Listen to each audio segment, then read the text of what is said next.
함수의 fx가 앞으로 여러분들이 굉장히 많이 볼 그런 함수입니다. 정의역 구간에 따라서 서로 다른 함수를 적용시키는 함수 앞으로 잘 만날 거예요.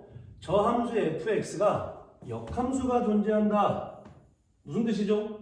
역함수가 존재하기 위한 조건 어째야 돼요? 1대1 대응이 돼야겠죠. 역함수가 존재하기 위한 조건 1대1 대응입니다. 이걸 알아야 돼요. 1대1 대응이란 얘기는 계속 증가만 하든지 계속 감소만 해야 돼요.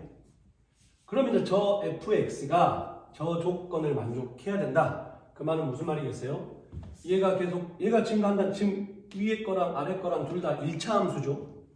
즉 얘가 증가하면 얘도 증가해야 돼요. 다시 말해서 기울기가 양수면 얘의 기울기도 양수가 돼야 되고 얘가 감소하면 얘도 감소해야 돼요. 즉 얘 기울기가 음수면 얘 기울기도 음수가 돼야 된다. 그래서 역함수가 존재하기 위해서는 1대1 대응 계속 증가만 하든지 계속 감소만 해야 되니까 저 두 1차 함수의 기울기의 부호가 같아야 되죠. 그거를 쉽게 이제 수학적으로 표현하면 뭐냐면 저 위에 거의 기울기인 a 더하기 2하고 밑에 거의 기울기인 1-a 얘가 양수면 얘도 양수 얘가 음수면 얘도 음수 무슨 말이겠어요? 둘 곱하면 0보다 커야 된다는 얘기죠. 는 돼야 안 돼요?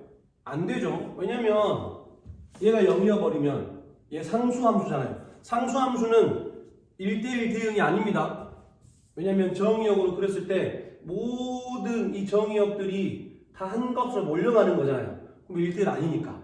이해되죠? 그래서 는 안 됩니다. 그래서 일단 이거 먼저 풀어야 돼요. 그러면 딱 봐도 여기에 있는 a에 마이너스가 있으니까 여기에서 마이너스를 끄집어내면 이렇게 되겠죠.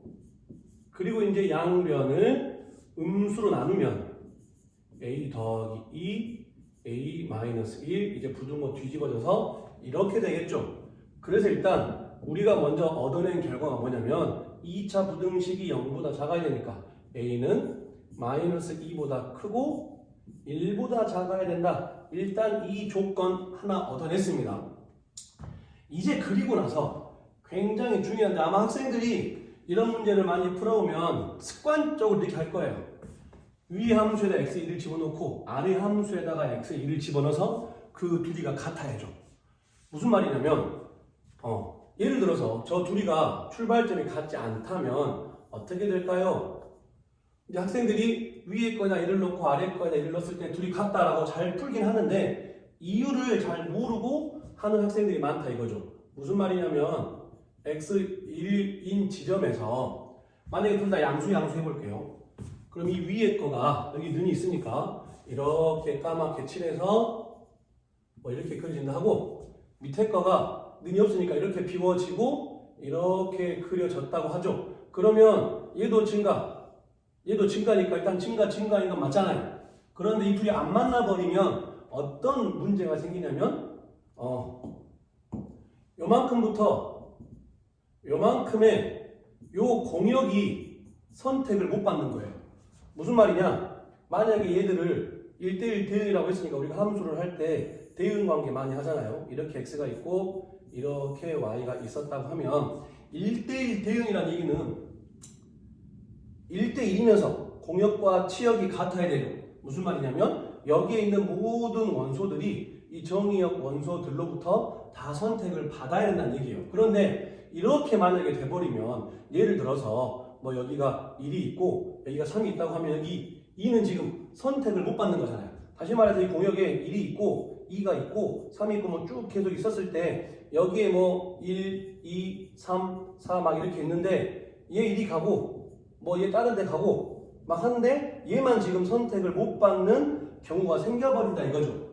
이렇게 둘이 안 만나버리면 이만큼이 비어버리니까 그러면 1대1이 될지언정 1대1 대응은 안 되죠. 그래서 이런 문제 할 때 다시 말하지만 1대1 대응 돼야 되니까 기울기가 부호가 같아야 돼. 이거 잘해요.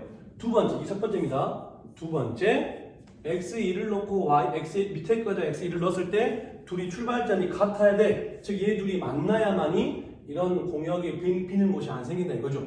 그 원리까지 잘 알아야 됩니다. 그래서 두 번째는 이제 다 했으니까 위에 거에 x에 1을 넣으세요.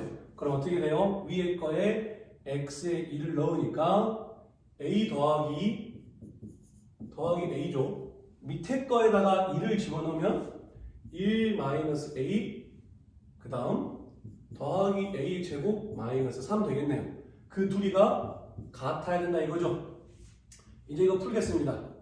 그러면 여기 a의 제곱 얘 둘 넘어오니까 마이너스 3a 될 거고 얘 둘 해서 마이너스 2였는데 얘 넘어오면 마이너스 4 되겠네요. 그래서 얘 인수분해 한 번 더 하면 a 더하기 1 a 마이너스 4 이렇게 되겠죠.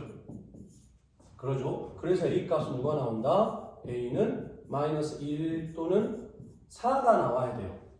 그런데 아까 1번에서 a의 범위가 이만큼이라고 했으니까 그럼 저 범위를 만족하는 a는 요거 하나이네요. 요거.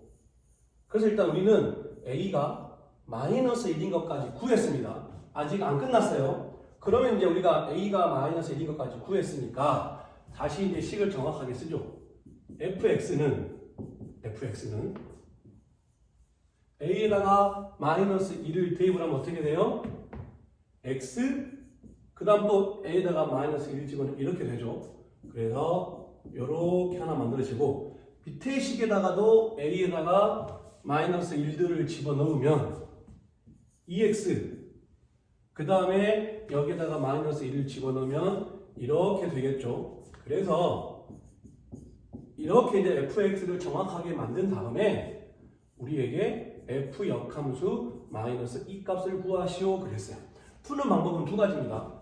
요거 이제 그래프를 그리고 나면 좀 더 편할 건데 그래프 그리지 않고 우리가 역함수의 성질에서 제일 많이 쓰는 그거 한번 써보겠습니다. f 역함수 2가 궁금한 거니까 얘를 t라고 둘게요. 그러면 역함수 문제에서 가장 많이 사용되는 성질이 뭐죠? 이 역함수 기호가 사라지면 안에 거랑 밖에 거랑 자리를 이렇게 바꿀 수가 있다. 요 성질 많이 씁니다. 그럼 이제 문제는 t가 1보다 크거나 같은지 1보다 작은지 모르잖아요. 왜냐하면 그걸 알아야만이 만약에 t가 1보다 크거나 같았다면 여기에 넣을 거고 t가 1보다 작았다면 여기에 넣을 건데 모르네요. 어떻게 하면 되겠어요? 둘 다 하면 되죠. 첫 번째 t가 1보다 크거나 같다고 가정을 하면 그럼 이제 위에 넣어야죠. 그럼 어떻게 돼요? t-1은 마이너스 2 그랬더니 t가 뭐가 나와요? 마이너스 1이 나와요.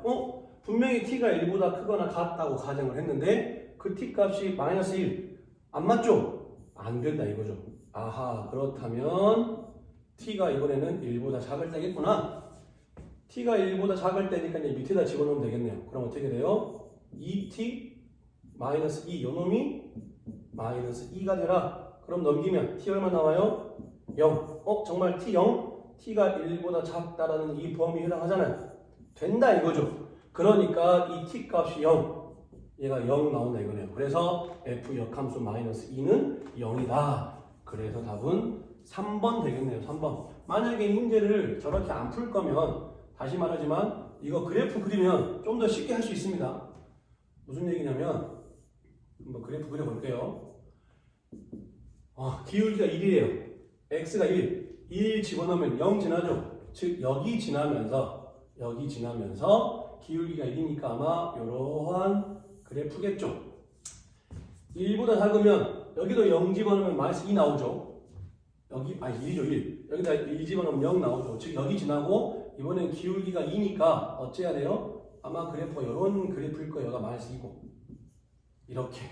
그러면 f 역함수 마이너스 2가 t다. 바꾸면 ft가 2잖아요. 마이너스 2잖아요. 누가 봐도 여기가 마이너스 2네요. 그러니까 한 방에 0인가 알 수 있다 이거죠.